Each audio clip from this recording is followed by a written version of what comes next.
Mon point de vue sur l'open access, il est plutôt positif à partir du moment où c'est un vrai open access comme je peux l'entendre, c'est-à-dire où on n'a pas besoin de payer des sommes importantes pour pouvoir publier. Donc j'ai plutôt un avis positif pour plusieurs raisons. La première, elle est plutôt éthique. Je trouve ça plutôt une bonne chose qu'on puisse avoir accès librement aux fruits du travail du chercheur. Et puis après, je trouve important que le travail du chercheur reste la propriété du chercheur et ne soit pas la propriété des éditeurs. Après, il y a des raisons économiques. Je trouve pas trop normal qu'on puisse au final avoir à payer et à repayer pour pouvoir accéder au travail de notre propre recherche. Et puis un dernier point, c'est la visibilité. C'est important pour nous d'être visibles, que nos travaux soient accessibles facilement. Et du coup, l'open access peut permettre ça. Ça permet d'engager des collaborations avec des équipes qui peuvent voir notre travail plus facilement quand il est disponible en open access. Malheureusement, je ne publie pas forcément en open access. Il y a plusieurs raisons, mais la première, c'est l'évaluation de la recherche. En tant que chercheur, on est évalué pour notre évolution de carrière. On est aussi évalué pour pouvoir obtenir des financements. Et on est évalué sur la qualité de notre recherche. Et la qualité de notre recherche va passer par la comparaison des impact facteurs des journaux dans lesquels on va publier notre recherche. Donc il est pour moi difficile, pour mon projet, pour les étudiants que j'encadre, d'être amené à publier dans des journaux qui ne sont pas reconnus par mes pairs et pas reconnus par la communauté de scientifiques avec laquelle je travaille. Pour conclure, je dirais qu'en attendant de trouver des journaux qui soient capables d'être reconnus en open access en chimie, ce que j'essaie de faire, c'est au moins de déposer mes travaux dans les archives ouvertes, de manière à ce qu'elles soient accessibles et que je puisse avoir au moins cette visibilité par ce biais-là.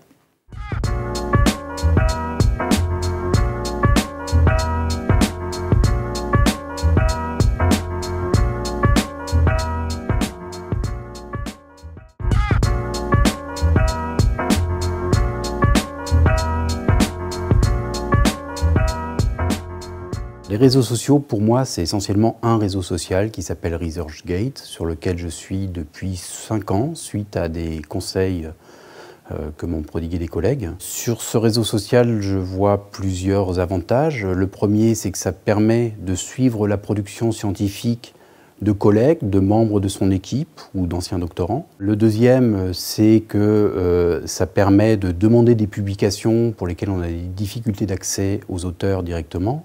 Et puis le troisième, c'est que ça permet de retrouver finalement des productions qu'on avait complètement oubliées.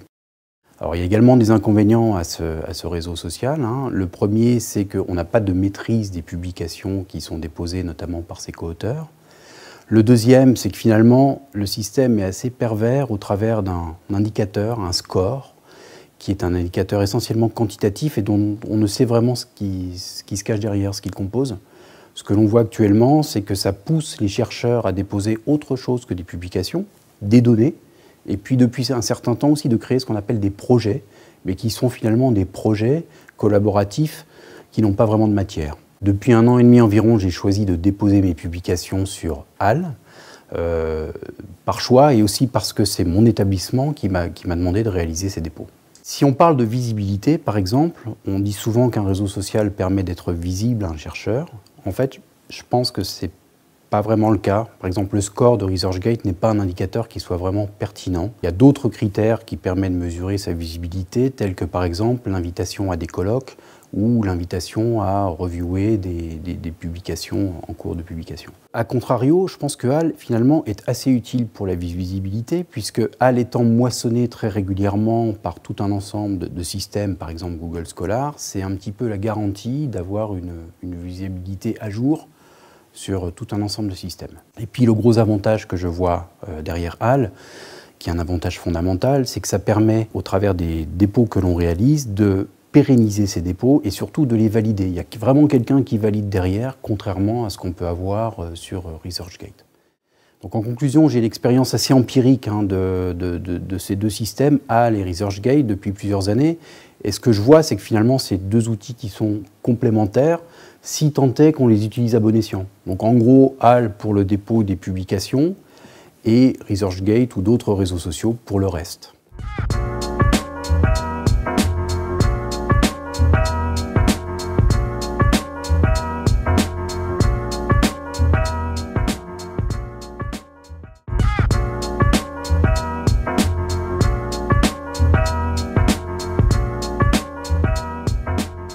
La bibliothèque universitaire à l'Université de Perpignan, elle a un rôle moteur.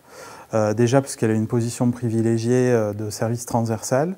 Ensuite parce qu'il y a des compétences internes sur les sciences de l'information. Et puis c'est un lieu, comme toute bibliothèque, qui a pour tradition le partage du savoir et de la connaissance. On est parti dans plusieurs directions. La première direction, ça a été la création d'un portail HAL pour l'université, donc qui a été créé par la bibliothèque universitaire et qui est piloté par elle. C'est-à-dire qu'on coordonne la mise en ligne des références et du texte intégral. On a créé aussi des collections par laboratoire, donc ça c'est quelque chose qui a amené à se développer et à se systématiser. Parallèlement au portail HAL, on a mis en place le dépôt électronique des thèses dans TEL et depuis cette année, le dépôt des mémoires dans DUMA. Pour ce qui est des livres, et c'est une action plus originale, la bibliothèque universitaire est en charge de la diffusion numérique des presses universitaires de Perpignan sur la plateforme Open Edition Books. Donc ce qui veut dire qu'on va mettre en ligne et faire le suivi de la mise en ligne des livres des presses universitaires sur Open Edition selon un modèle freemium. Donc ce qui veut dire que l'HTML est en open access, PDF et EPUB sont payants. Donc c'est un modèle qui est intéressant parce qu'il promeut l'open access et en même temps il ramène aussi des recettes à l'université. La dernière action qui est menée, c'est une action en direction du blogging scientifique, puisqu'on a créé un carnet de recherche hypothèse autour de notre bibliothèque numérique patrimoniale S2D. Et donc l'idée, c'est d'inciter les chercheurs à produire des articles sur le patrimoine mis en ligne sur la bibliothèque numérique. Alors on a un souhait pour l'avenir, c'est de dépasser l'open access et d'aller plus vers l'open science au sens large. Et on a déjà commencé avec la mise en licence ouverte des documents qui sont mis sur notre bibliothèque numérique patrimoniale S2D.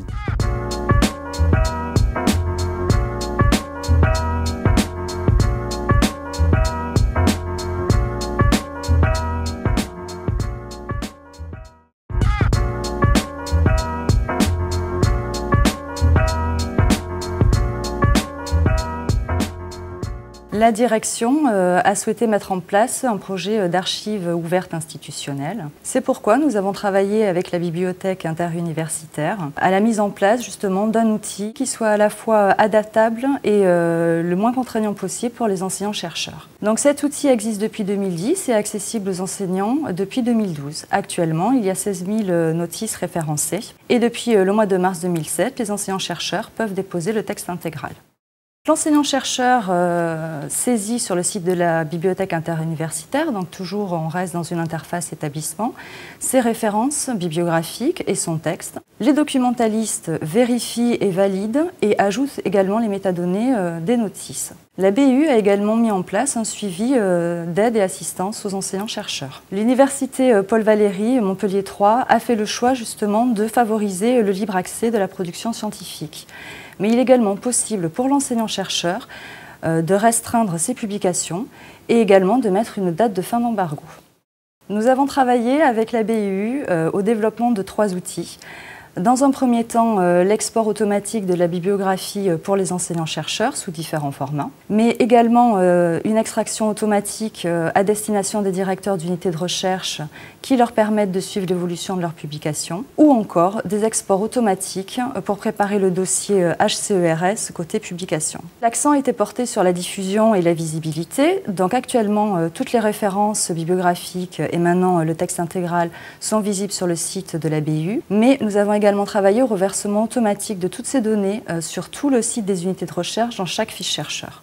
Le projet que nous avons actuellement est de travailler au reversement de toutes les publications qui sont dans le SID vers l'archive ouverte nationale qui est HAL et en parallèle ouvrir la base aux doctorants afin qu'ils saisissent leurs publications. À partir de l'ouverture du dépôt du texte intégral, nous avons constaté un retour enthousiaste de la part des chercheurs, mais également une prise de conscience de pouvoir mettre en ligne une production scientifique qui n'est pas publiée, telle que les rapports, l'HDR ou encore les communications. Les enseignants-chercheurs sont également rassurés de pouvoir solliciter un référent identifié qui est le service de la bibliothèque interuniversitaire.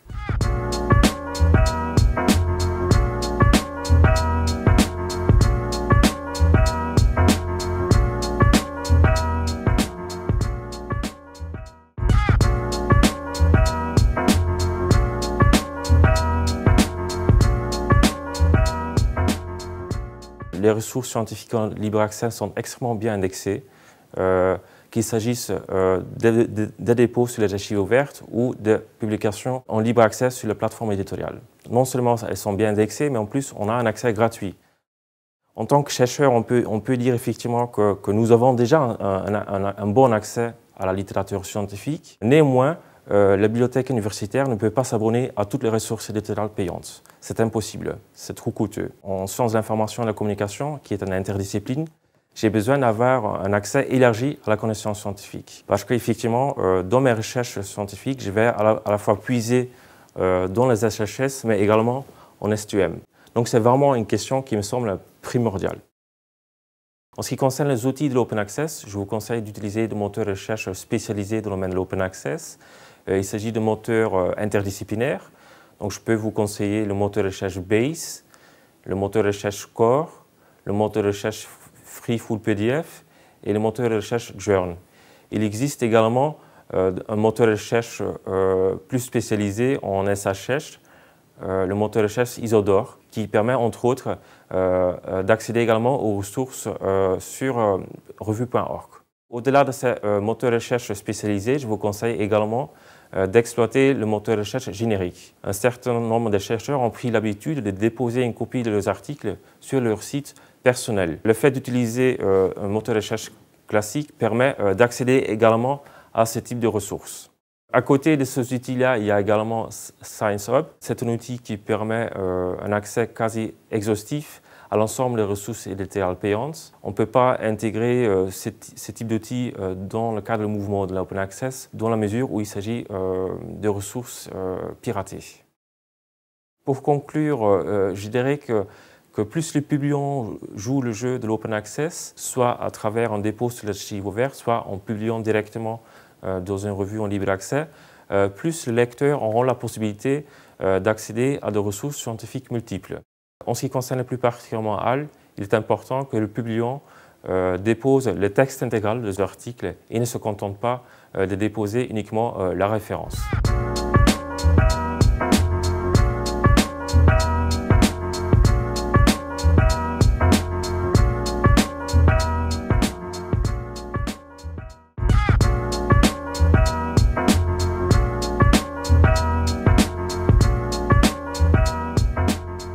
En 2011, le laboratoire a choisi de créer une collection dans HAL pour gérer la bibliothèque du laboratoire, alors que précédemment la bibliothèque était gérée dans EndNote. Pour alimenter la collection dans HAL, les enseignants-chercheurs, les chercheurs ou les doctorants ont accès à un formulaire simplifié sur l'intranet du laboratoire. Dans ce formulaire, ils n'ont que quelques champs à rentrer et ils joignent le PDF de leur publication.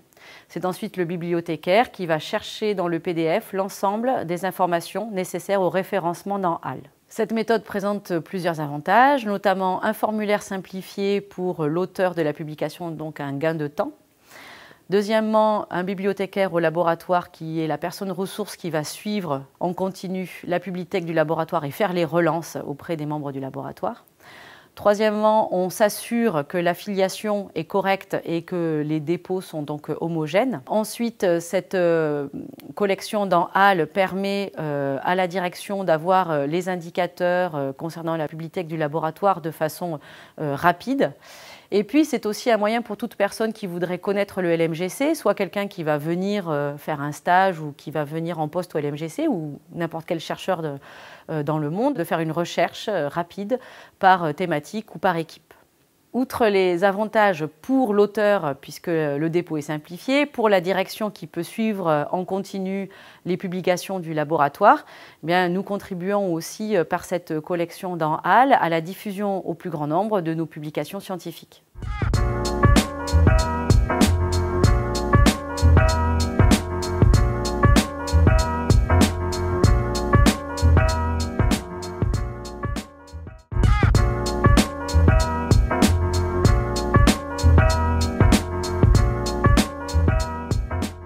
Notre établissement est jeune, en particulier pour ce qui concerne la recherche.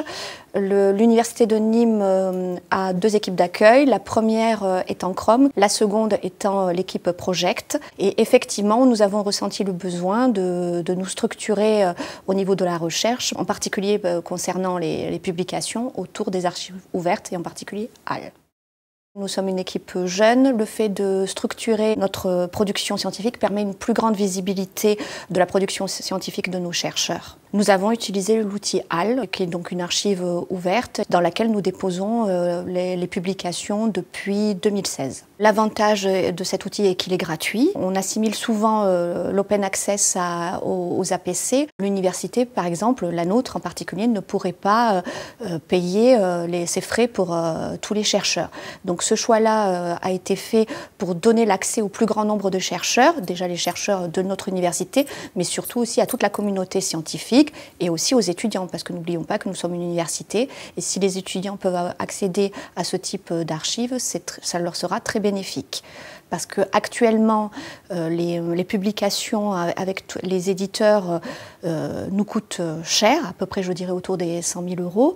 Concernant ma discipline, je ne peux pas accéder à toutes les publications, et c'est pareil pour toutes les autres disciplines. Donc, avoir une archive ouverte telle que HAL permettrait effectivement d'avoir accès au préprint et au post-print. L'objectif initial de l'Université de Nîmes était le référencement exhaustif des publications. Et dans le futur, nous souhaiterions inciter les gens à déposer les textes intégraux. Par ailleurs, d'inciter les chercheurs et les enseignants-chercheurs à déposer ces textes par des formations, en général aidées par la bibliothèque, qui nous permettrait effectivement d'accéder à cette culture de l'open access et en particulier de cet open access gratuit qui est HAL. Moi, ce que je trouve dommage, c'est que le financement de la recherche majoritairement est du fonds public et que c'est dommage que des éditeurs s'emparent de nos travaux et puissent publier de manière mercantile en fait, nos travaux sans pouvoir y accéder, nous, ensuite gratuitement.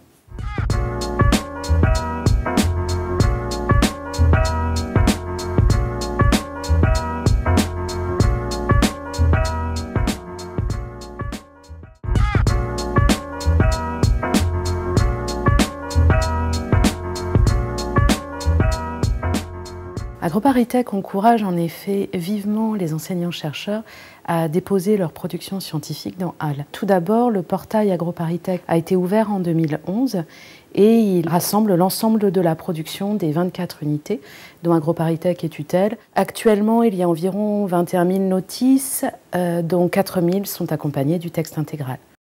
Après une note générale datant de 2014 qui formalise la politique d'AgroParisTech en matière d'open access, l'institution a décidé d'amener un coup d'accélérateur en produisant une note qui est sortie en avril 2017 qui émet le souhait que l'analyse de la production scientifique d'AgroParisTech se fasse via HAL pour l'évaluation HCERS de 2018 sur la période 2012-2016.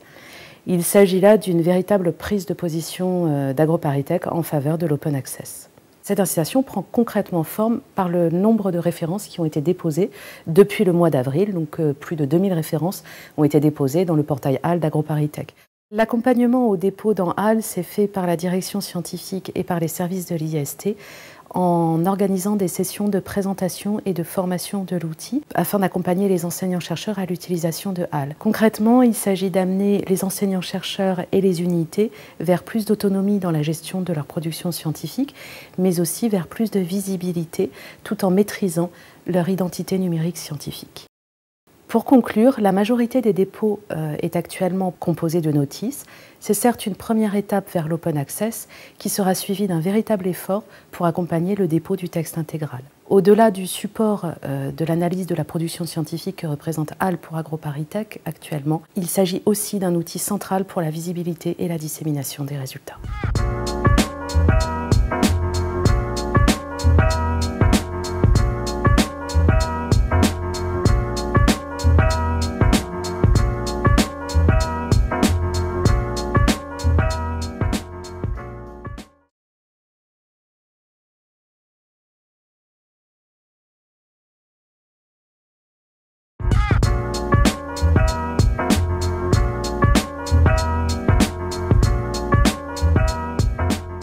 Trois changements sont apportés par la loi pour une République numérique du 7 octobre 2016 pour les chercheurs. Ces changements sont contenus dans les articles 30 et 38 de cette loi. Et ce sont des dispositions qui ont été intégrées dans le Code de la recherche, d'une part, et dans le Code de la propriété intellectuelle, d'autre part. Ces dispositions procèdent de la volonté du législateur d'ouvrir les données scientifiques, c'est-à-dire d'en permettre une large diffusion. Ce faisant, le législateur a, selon les cas, suivi les recommandations de la Commission de l'Union européenne, qui avaient été émises en 2012, soit à anticiper les changements à venir relatifs aux droits d'auteur, notamment dans la future réforme du droit d'auteur. Ces dispositions concernent 3 points. Tout d'abord, l'open access. La deuxième concerne l'exception de texte et data mining, dite l'exception de TDM, donc d'exploration ou de fouille de données. Et enfin, la troisième concerne la libre réutilisation des données à caractère scientifique. Concernant l'open access, tout d'abord, il faut se souvenir que ce qui a généré ces dispositions au départ étaient les vives tensions auxquelles avaient abouti les appels au boycott lancés par l'université de Harvard ainsi que par le mouvement des bibliothécaires à l'égard des revues scientifiques pour dénoncer les politiques éditoriales des grands groupes éditoriaux. Face aux moyens qu'offre désormais l'Internet et qui permet la diffusion à travers des plateformes collaboratives et des plateformes d'archives ouvertes, il s'est avéré nécessaire de permettre d'ouvrir la diffusion des publications des chercheurs. L'on comprend alors d'ailleurs que le discours ait été largement véhiculé par les bibliothécaires qui encouragent toujours activement les chercheurs, les jeunes chercheurs également, doctorants en particulier, à publier leurs publications. Plusieurs conditions sont requises par la loi pour que puisse être mise en œuvre l'open access. Première condition, il faut qu'on soit en présence d'un écrit scientifique, bien sûr, que cet écrit scientifique résulte en fait d'une activité financée majoritairement sur fonds publics. La deuxième condition est que cet écrit scientifique doit être publié dans un périodique paraissant au moins une fois par an. Troisième condition, dès lors que l'éditeur met lui-même cette revue ou cette publication gratuitement à disposition par voie numérique, ou que, à défaut, à l'expiration d'un délai courant à compter de la date de la première publication, sachant que ce délai est de 6 mois maximum pour ce qui concerne les revues publiées dans le domaine des sciences, technologies et médecine, 12 mois dans le domaine des sciences humaines et sociales, alors,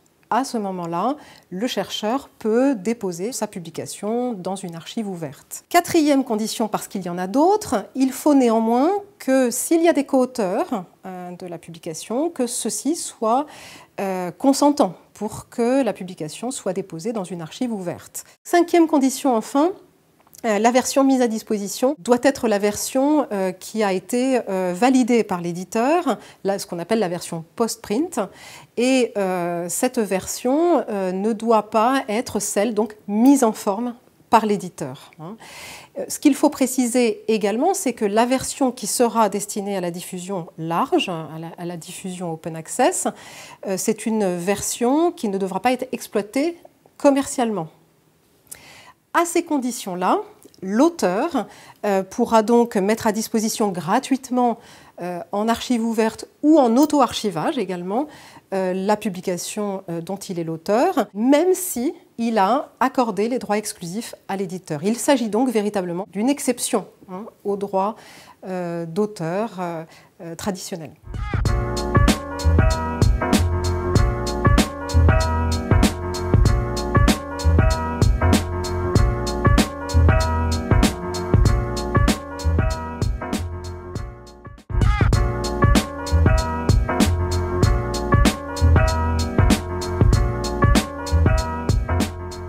La seconde exception, ensuite, est l'exception relative à la fouille ou à l'exploration de données. Il s'agit de fouiller un ensemble de données massives et non structurées par un traitement automatisé afin d'extraire de ces données massives, big data, des informations latentes. Chronologiquement, c'est vrai que la fouille de données, l'exploration des données peut donner lieu à des actes de reproduction ou même voire de diffusion des données qui sont contenues et surtout des bases de données qui les contiennent. Et dès lors, il peut y avoir extraction d'une base de données, d'un certain nombre de données, et qui peut donner lieu donc à un acte de contrefaçon si la base de données est elle-même protégée par un droit sui generis relatif aux bases de données. Pourtant, la fouille est de l'essence même du métier du chercheur aujourd'hui, compte tenu du contexte de l'évolution de la recherche scientifique. Son rôle est désormais de faire parler les données pour leur donner du sens et les mettre en perspective par tous les moyens possibles. Donc, la loi pour une république numérique ajoute en la matière 2 exceptions à travers 2 alinéas dans le Code de la propriété intellectuelle qui sont des exceptions d'une part au droit d'auteur et d'autre part au droit sui generis des bases de données. L'exploration des données ne peut être interdite par les titulaires des droits lorsque, tout d'abord, première condition, les copies ou reproductions numériques sont réalisées à partir d'une source licite. Deuxième condition, en vue de l'exploration de textes ou de données incluses ou associées à des écrits scientifiques pour les besoins de la recherche publique, condition qui risque d'être difficile à remplir.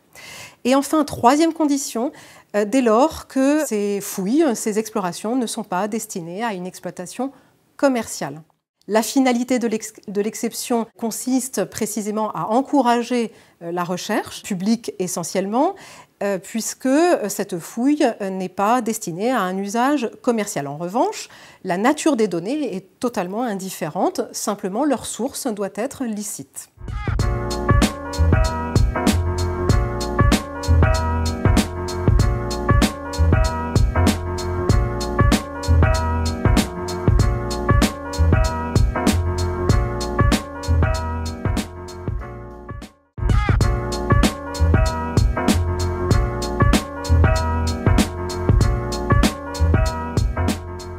Alors enfin, sur la troisième exception qui est apportée par la loi pour une république numérique de 2016, il s'agit de la libre réutilisation des données issues de la recherche publique. Cette disposition, plus exactement, est intégrée quant à elle dans le Code de la recherche et dispose que les données seront réutilisables librement à 3 conditions. La première, c'est que d'abord, il s'agisse bien de données issues de la recherche et que, ensuite, cette activité de recherche ait été financée majoritairement sur fonds publics.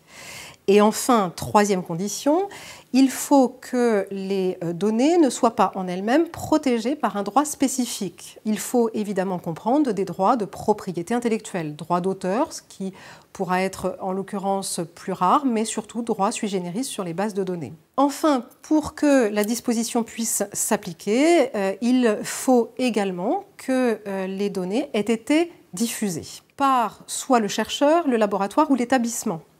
Sachant que, et c'est important de le souligner, que les chercheurs sont seuls à pouvoir décider de la diffusion de leurs données et même des conditions de leur diffusion. Ces données, qui sont des données scientifiques, doivent en effet avoir été validées sur le plan scientifique et leur diffusion ne peut avoir lieu qu'à condition que les chercheurs soient consentants et disposés évidemment à les diffuser. Cette loi, finalement, à travers l'ensemble de ces dispositions, représente un tout et un ensemble relativement cohérent.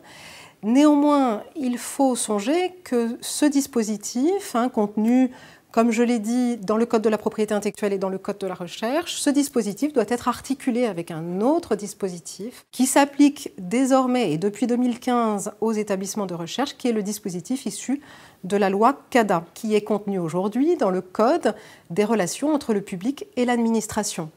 Ce qui vient sensiblement compliquer les choses pour le juriste qui se doit d'analyser clairement l'articulation entre l'ensemble de ces dispositions. L'open data, ou ce qu'on appelle également l'open access, bien que les deux termes soient un petit peu différents, ce sont donc des dispositifs qui ne permettent pas globalement de diffuser massivement et sans condition les données scientifiques ou les publications. Il y a des conditions à respecter et ces conditions doivent être connues de l'ensemble de la communauté scientifique, bien sûr. Pour conclure, sur cet ensemble législatif et ce dispositif, il me semble que la mesure phare est celle qui concerne en particulier l'open access, c'est-à-dire l'ouverture des publications scientifiques, et que de ce point de vue, il y a lieu de saluer le travail du législateur qui permet en effet d'optimiser en réalité les occasions de publication des chercheurs et enfin d'accéder à des fonds documentaires précieux.